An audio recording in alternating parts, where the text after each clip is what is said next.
E hoje, então, é 20 de março de 2026, é um dos últimos dias, se não me engano, é o último dia do Ramadã, né, para os muçulmanos.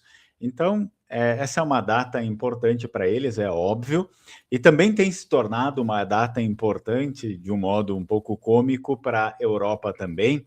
A gente vai falar um pouco mais nesse vídeo aqui, porque temos algumas polêmicas e às vezes são coisas que também os europeus eles reclamam, mas eles não teriam tanta moral para reclamar, porque, enfim, eles acabaram, de certa forma, chamando tudo isso para si. Antes disso, curte o vídeo, se inscreve no canal, não esquece de ativar o sino das notificações, por favor. Você pode colocar aqui nos comentários se o áudio está ok, se não está, eu também posso dar uma olhada aqui, antes da gente seguir um pouco mais. Eu tenho bastante coisa para falar, só que eu não tenho tanto tempo assim. Inclusive, essa semana eu fiquei um pouco fora, porque tive outros problemas. Acredito que o áudio esteja ok, pelo que eu conferi aqui. Então, eu vou tentar ser um pouco mais rápido, tá? Mais breve. Bom, o que aconteceu? Eu resolvi fazer esse vídeo aqui justamente por conta dessa polêmica, dessa imagem que está circulando no noticiário, enfim, da Itália. Assim, são coisas que circulam o ano inteiro. Eu vou colocar aqui para vocês. Esse daqui é a página, é o perfil de uma televisão lá do Vêneto, e então essa situação que está hoje lá, justamente no dia de hoje, lá em Mestre, em Veneza. Olha só como é que está lá.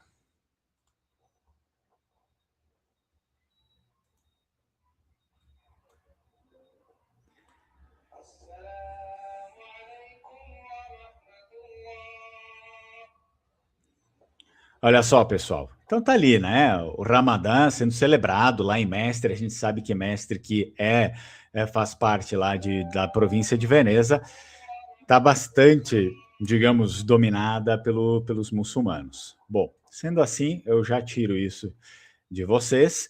E tem alguns comentários também aqui que nos importam que eu vou comentar.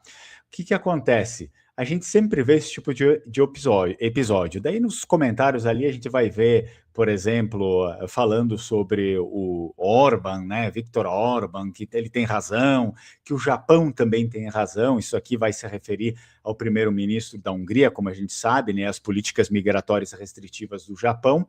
Né? Então, eles acabam exaltando bastante essas nações por conta disso.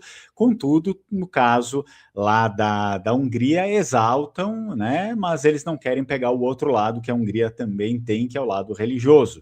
Depois, a gente também vai ter um outro comentário nesse vídeo dos próprios, eu estou falando das próprias pessoas lá, né? Os vênetos, no caso, mas isso daqui vai se repetir muitas vezes em toda a Itália, não é só no Vêneto. Tem um comentário que fala sobre Oriana tinha previsto tudo isso. O que é essa tal de Oriana, que eles às vezes muito falam disso? Refere-se a uma jornalista famosa lá da Itália, que chamava-se Oriana Falati. Ela fazia críticas aí ferozes ao Islã e pelo conceito de Eurábia, dizendo então que a Europa se transformaria numa Arábia. Bom, depois de todo esse contexto, é óbvio, fazer esse tipo de profecia todo mundo consegue fazer, né? E depois também existem muitos comentários, né, xingando e falando um monte de coisa. Bom, depois aí o que acontece? Eu faço às vezes alguns comentários ali falando a realidade, né? E a gente vê que as pessoas de fato elas não querem se mobilizar, elas não querem realmente ir para o cerne da questão, só querem ficar ali xingando e reclamando. Bem, o que acontece, eu gostaria de trazer essa análise aqui, ó, pelo primeiro ponto, né? Nós temos o que é o problema recorrente, o problema de fato, a cerne da questão. O cerne da questão é o vácuo do laicismo, tá? O vácuo do laicismo e a natureza acaba sendo, digamos, é, um vazio, né? O laicismo, a natureza do laicismo é o vazio. O laicismo, ele enfraqueceu, como a gente sabe, a barreira cultural. De fato, ali, muitos autores como Marcello Pera, que foi ex-presidente do Senado italiano e colaborador até do Papa Bento XVI, né, argumentaram que a Europa, ao tentar ser neutra, tornou-se culturalmente indefesa. Então, esse é um dos problemas, é o primeiro, talvez, Não sei se é o primeiro, mas é um dos problemas recorrentes que a gente encontra aqui, que as pessoas não querem, não, é bom, cada um tem que ter a sua, cada um isso, aquilo, mas trouxe tudo isso para dentro ali e ninguém quer resolver isso e todo mundo diz que é bom. Então, vão continuar com o islamismo. Bom, se o Estado não afirma uma verdade religiosa, isso significa que ele vai permitir que qualquer sistema de crenças ocupe o espaço público. Me parece um pouco óbvio, né? Então, nesse raciocínio, por exemplo, a Itália, que é um país tradicionalmente católico, né? E ele só deixou de ser, digamos, católico por constituição por conta da obrigatoriedade dos liberais, da maçonaria, daquilo, das invasões que eles fizeram por conta da unificação. Então, o catolicismo ele não seria apenas uma lei, né, mas a própria fibra da sociedade que protegeu, nesse caso, a Itália durante toda a Idade Média, o Renascimento, né, e todo até chegar ali. Por que não existia tudo isso naquele tempo? Né? Na Idade Média, no Renascimento também, e até a unificação. Não existia nada disso. Hoje existe. Outro ponto que a gente precisa colocar bem claro é a própria unificação, o ressurgimento e a identidade. Né? A unificação italiana ela foi feita em grande parte contra a igreja, foi um movimento anticlerical. Então a gente chama isso de a questão romana. O historiador Roberto de Mattei, ele argumenta que ao destruir o poder temporal do Papa e laicizar as instituições, os liberais do século XIX removeram o único elemento que realmente unia, por exemplo, o siciliano ao lombardo, ou pode ser, né, do sul ao norte. Era só isso que unia, era só isso, porque eles não têm o mesmo idioma nativo. Hoje em dia, sim, impuseram o italiano, mas não é o idioma nativo nem do sul e nem do norte, nem do centro, ok, né? Algumas partes do centro, ok, mas do sul e do norte não é.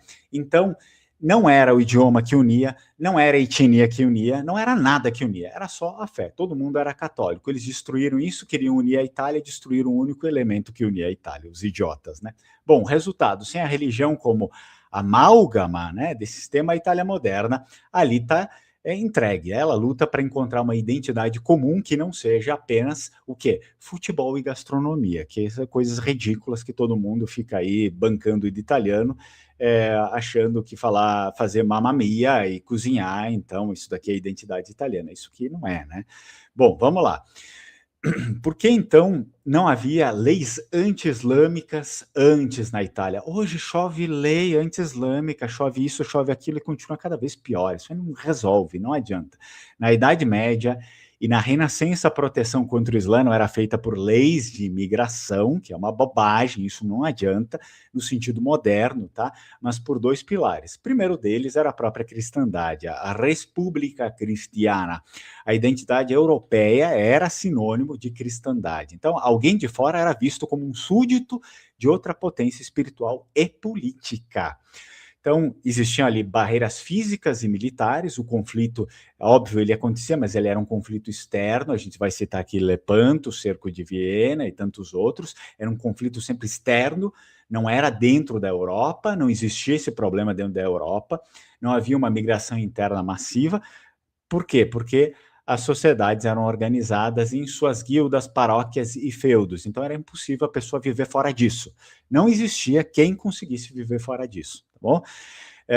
Um outro ponto elementar para a gente conseguir deixar isso um pouco mais claro, mais sincero, né? Eu vejo muita hipocrisia, ou pessoas tentando resolver os problemas atacando coisas superficiais. Os desafios dessa proposta. Olha só, embora, digamos, uma teoria da recatolização, né, da Itália em geral pareça logicamente coesa para restaurar a ordem tradicional da própria Itália, ela enfrenta, óbvio, obstáculos práticos gigantescos nos dias de hoje, né? A gente vai ter o quê? Para o Estado, né, para o Estado em si ser católico, a população precisa crer.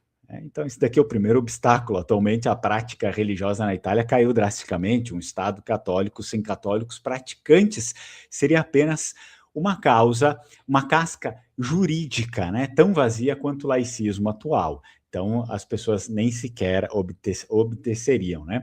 O direito internacional e a União Europeia seria também um obstáculo importante. A Itália está amarrada a tratados, né? Temos lá tratados como a CEDH, que exigem a liberdade religiosa. Romper, assim, com o tal do laicismo, significa uma ruptura total com a estrutura da União Europeia.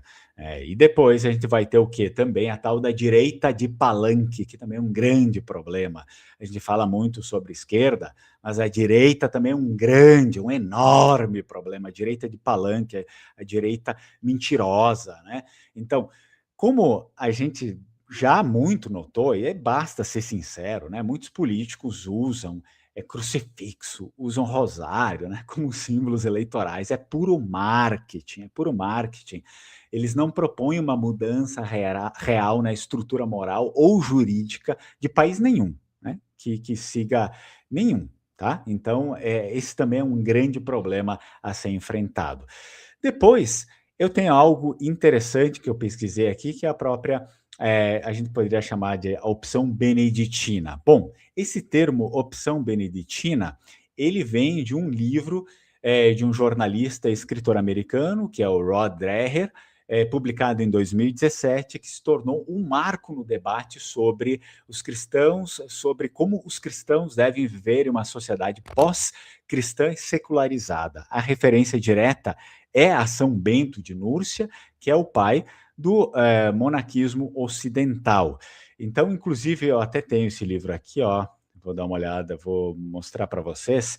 É um livro bem interessante para quem quiser se aprofundar um pouco mais. Depois eu dou uma lida nos comentários, tá? Hoje eu não consigo ficar tanto tempo, mas eu vou tentar ler alguns comentários. Vamos ver se eu consigo exibir esse daqui para vocês. É um livro bem interessante, tá? Que fala, ele dá algumas propostas para os dias de hoje. Vamos ver se ele chega aí para vocês. Está aqui, ó.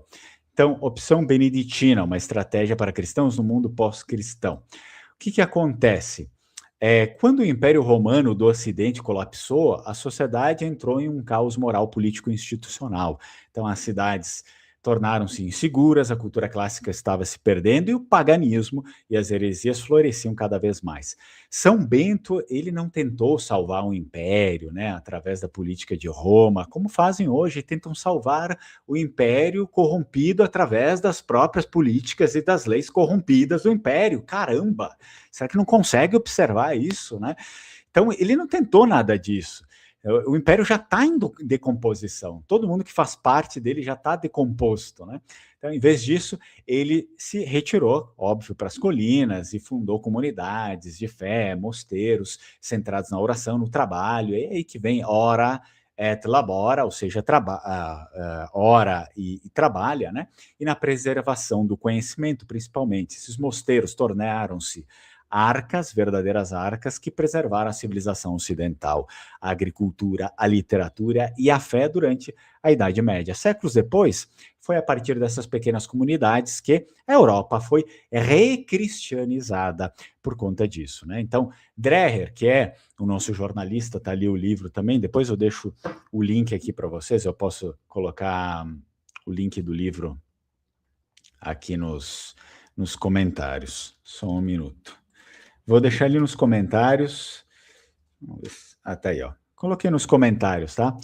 O link, se vocês tiverem interesse, dêem uma olhadinha ali.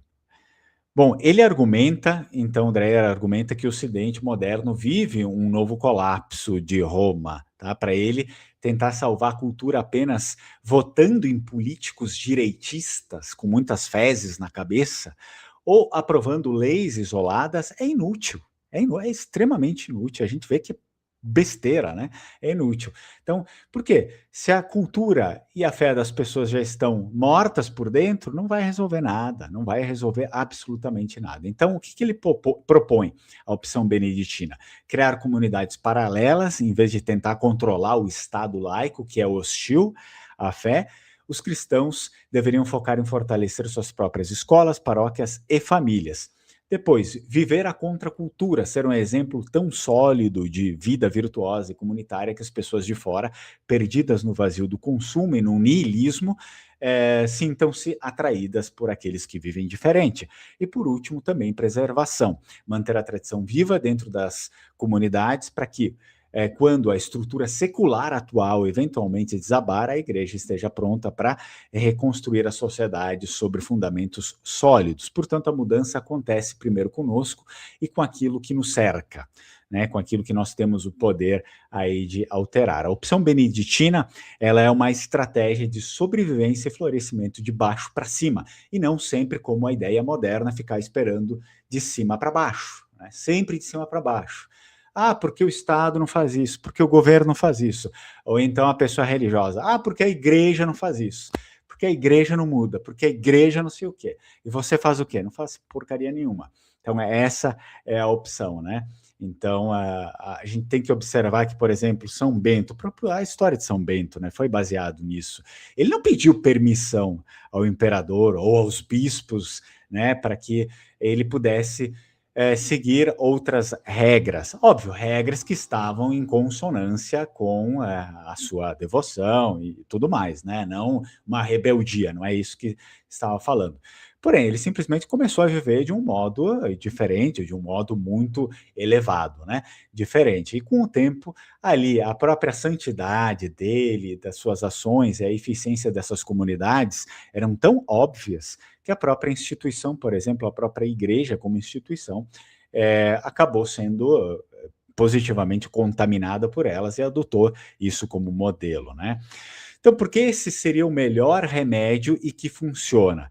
Bom, primeiro a gente deve descartar uma série de coisas estúpidas, né, antes de tudo. Por exemplo, as propostas de aniquilamento, genocídios, tiranias, coisas que muitas vezes são propostas indecentes em comentários furiosos da internet, pessoas que não têm a mínima condição de discutir, né? Então, essas coisas são imorais, não são dignas, são criminosas e vão cair por terra em pouco tempo se forem postas. Vocês já têm exemplo disso, né?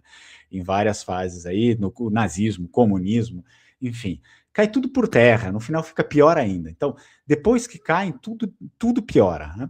Agora, vamos para a conversa séria. Se você tenta impor atualmente um Estado como esse, né, como eu disse para vocês aqui, através de leis, você falha porque a massa da população, por exemplo, nem tem religião na prática, né? Não tem religião de verdade e ela vai sabotar a própria lei. Nessa opção beneditina, você acaba criando comunidades tão fortes que daqui a 50 ou 100 anos elas se tornam a maioria, né? Se torna a maioria ou a elite intelectual e moral do país. E isso acaba arrastando muitas outras pessoas. Nesse momento, o Estado volta a ser, querendo ou não, no caso, nós estamos analisando aqui a própria Itália, acaba voltando a ser católico, né? E não por um decreto imposto, mas porque a sociedade voltou a ser organicamente cristã.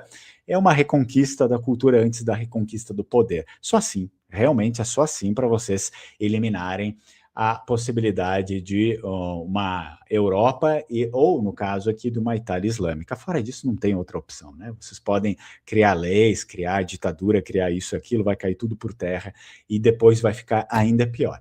Então, claro, cuidado, né? Muita gente confunde, por exemplo, isso daqui, essa opção beneditina, como sobrevivencialismo, ou seja, ir morar no mato, longe de tudo, né? Isso daqui não tem fundamento, né? Na verdade, a proposta, ela acaba tendo que ser mais realista, especialmente em um país com a densidade urbana e histórica da Itália, não é isolamento físico, né, mas o distanciamento intencional. Não é necessário morar numa caverna, é necessário morar em uma fortaleza cultural dentro da cidade. Então, uma civilização ela não vai ser salva pela maioria morna, mas por pequenos grupos que vivem uma verdade de forma radical e atraente, né?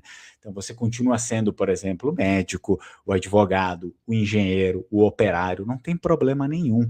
Mas sua vida familiar, seus valores, suas propriedades, né, suas prioridades são tão diferentes do padrão laico que você se torna um ponto de referência a ser seguido, porque é a única coisa firme que existe nessa sociedade líquida e diluída. A outra coisa firme que existe é o Islã, né? Então, nós temos nesses vídeos, enfim, que eles sempre acabam divulgando no tempo do Ramadã, né? Questão de comentários progressistas, né?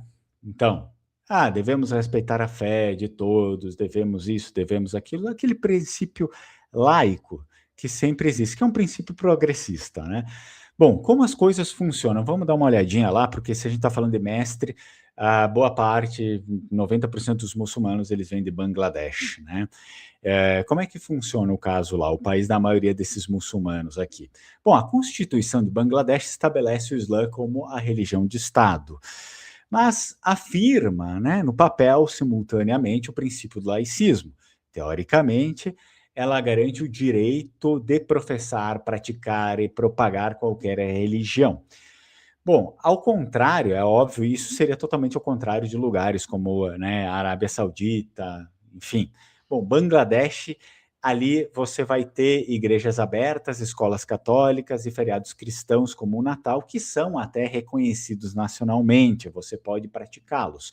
Contudo, a realidade social é diferente, é de perseguição. Uma coisa é o que está no papel, outra coisa é o que existe mesmo, embora a lei permita a pressão social intensa, especialmente fora das grandes capitais.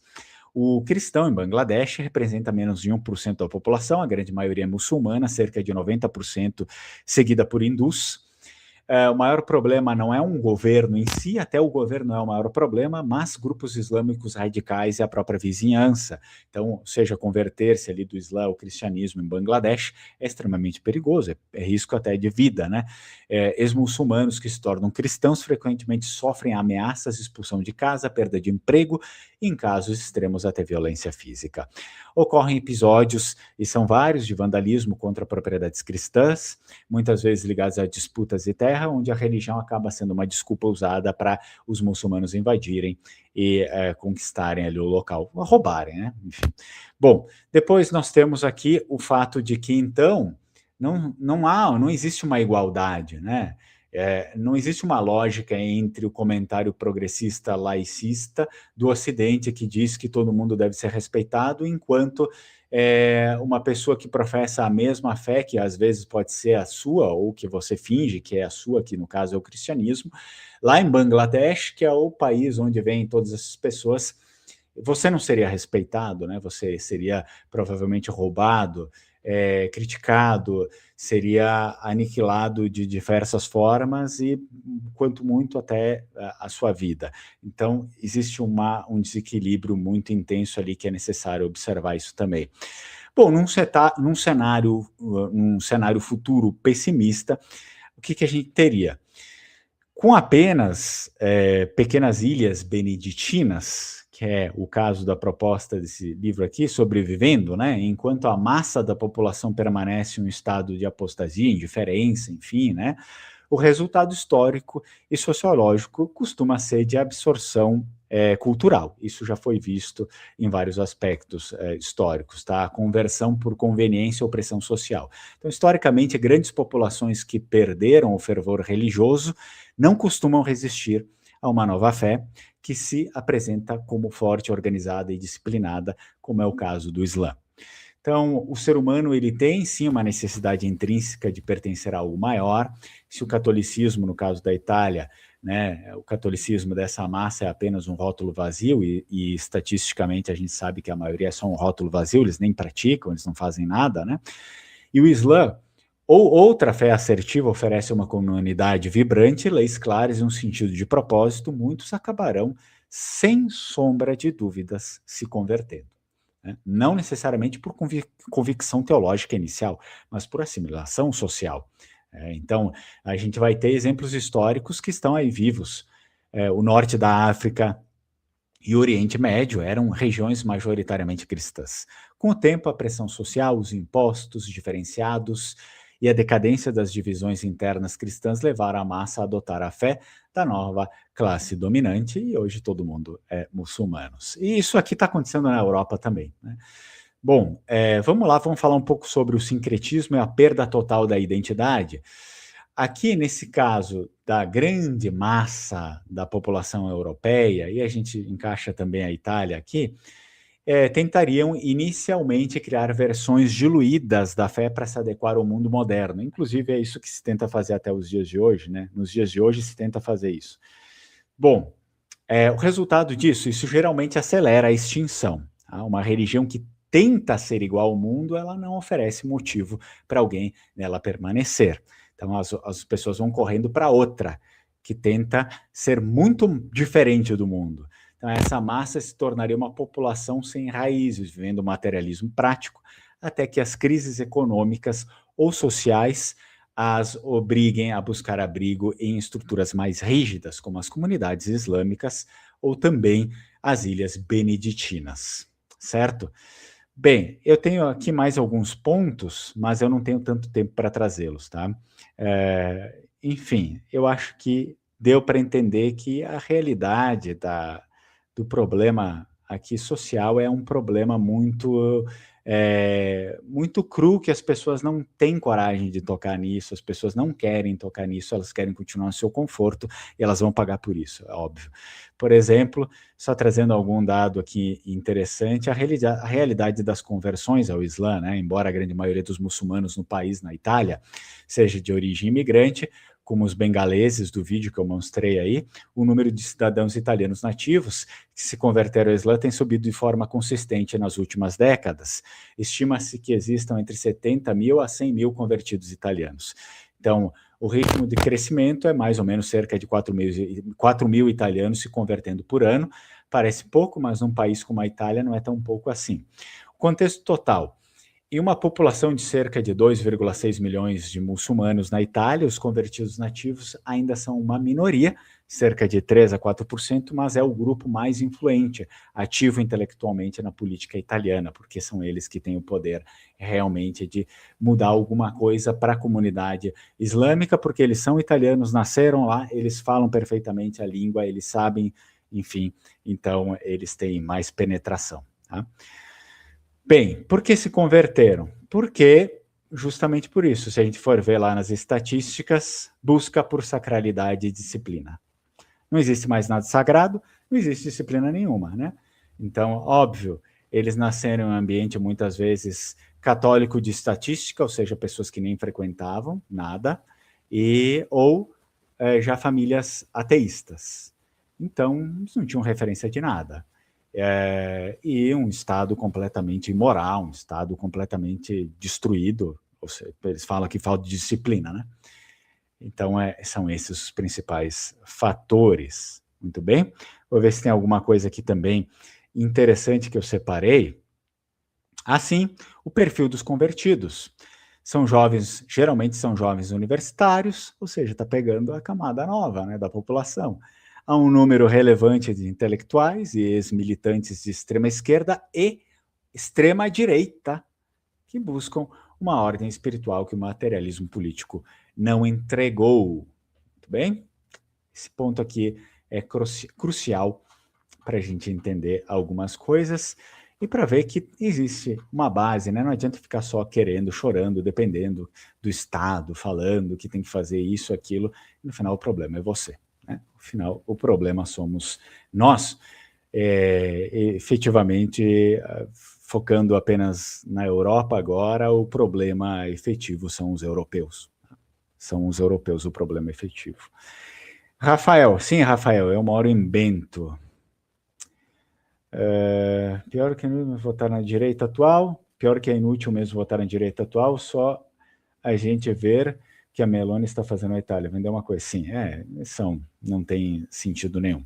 Muito bem, então, pessoal, ficamos por aqui e eu agradeço aí a presença de vocês, nos vemos na próxima. Tchau, tchau, Strucon.